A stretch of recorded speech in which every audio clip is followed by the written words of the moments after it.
It's DSP's worst gaming trends of 2012.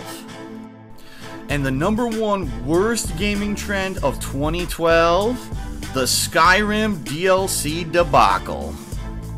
So we've already brought up DLC several times during the worst gaming trends of 2012 countdown for various reasons, but this situation was kind of the culmination of the assitude that is centering around downloadable content this year.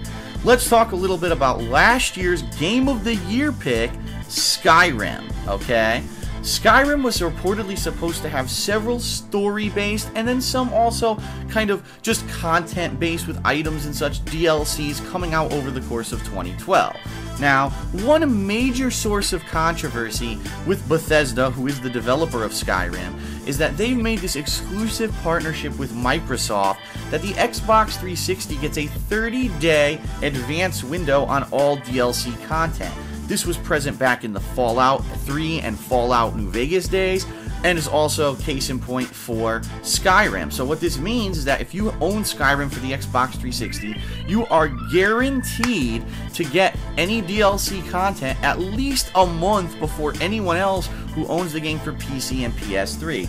Now that alone is cause for uproar. Why do Xbox owners get such a priority over other people? And this is also a major source of controversy because with a game like Skyrim, it's actually pretty much completely agreed upon that the best version of the game is the PC version. The PC version has bug fixes, has a console that you can go into if you get stuck in a wall or if a game bug bothers you, you can get out of it.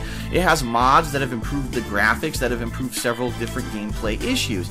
So the PC version is the best version of the game. So why is Bethesda catering to Microsoft and these Xbox users? And the honest reason? It's money. Bethesda wants to make more money. So they realize Microsoft has a giant purse. Why not let them spread that money around and give us some money? So right off the bat, there's already been controversy with the release dates of the DLCs regarding the Xbox 360 versions getting it first. But now let's talk about where the real botching happened, okay? The first DLC, Dawn Guard, was supposed to be released on a certain date for Xbox 360, and then everyone assumed, because there was this 30-day window, that this DLC would be released for PC and PlayStation 3 30 days later. So, the DLC was released, the controversy happened, people complained, Xbox 360 got it first, and so people slowly waited, 30 days passed. Well, 30 days passed, and the DLC was never released for PC or PlayStation 3. People were like throwing their arms up. What's going on? For the Fallout games, this always happened. It would be 30 days and then it would be released. And so Bethesda kind of issued a statement, we never said that it would be released 30 days after, so that's just your fault for thinking that. And so people were kind of up in arms, what's going on? So then, during QuakeCon, and I'm sorry to say this, but QuakeCon is an ancient convention for PC gaming. It started in the 90s during when Quake came out.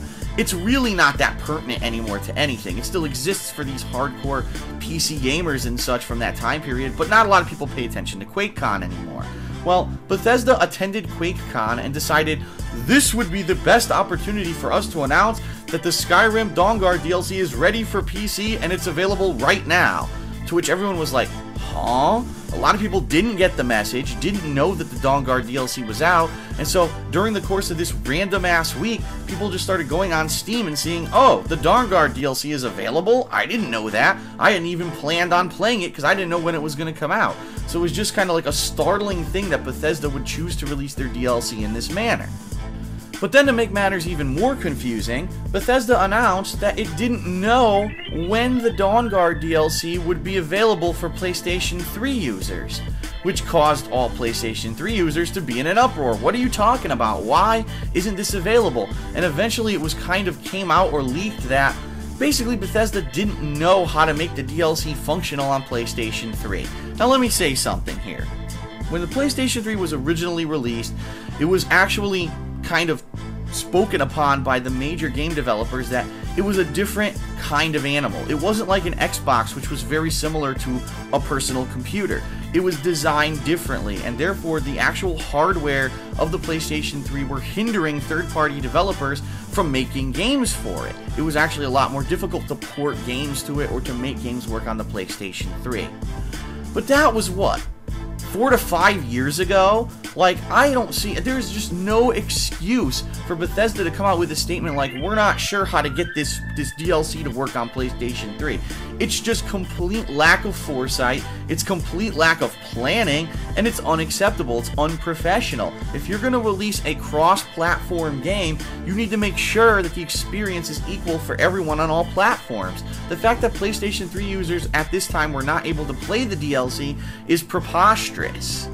But to make matters even worse, over the course of the year, it basically became apparent that no DLCs would be available for Skyrim on the PlayStation 3. So, right now, there is the Dawnguard DLC, there is a Hearthfire DLC that's actually a DLC based on building homes and customizing your home, which almost turns Skyrim into like a Sims simulation game.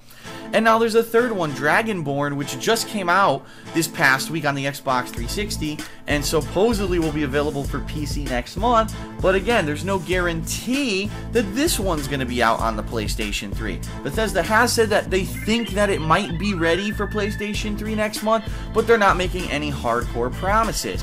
So the question remains, what is going on with downloadable content this year?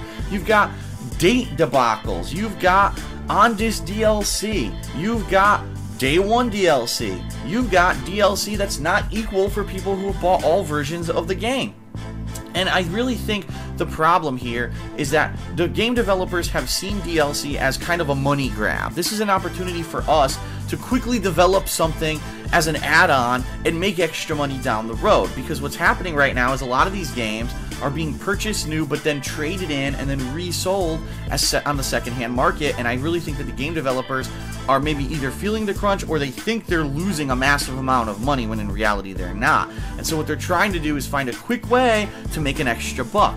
DLC over the past year seems to have been that method at the expense of the common gamer. What I'm hoping is that in the future, game developers treat DLC with a lot more respect and a lot more kind of consideration that, number one, everyone gets equal DLC, number two, everyone knows when the hell the DLC is coming out, and number three, people aren't getting ripped off for content that could have been included in the retail game but is being sold as an additional DLC. I mean, an ending of a game is a thing that should be included with the fucking game you bought.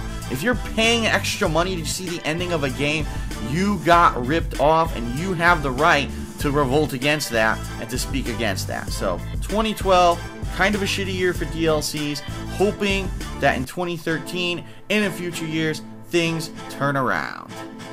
So that's it for the worst gaming trends of 2012. I hope you enjoyed the countdown, and I'm really looking forward to 2013 with all the great releases that look like they actually got delayed from 2012 into that year. Let's hope that a lot of these problems don't plague those releases. See you then.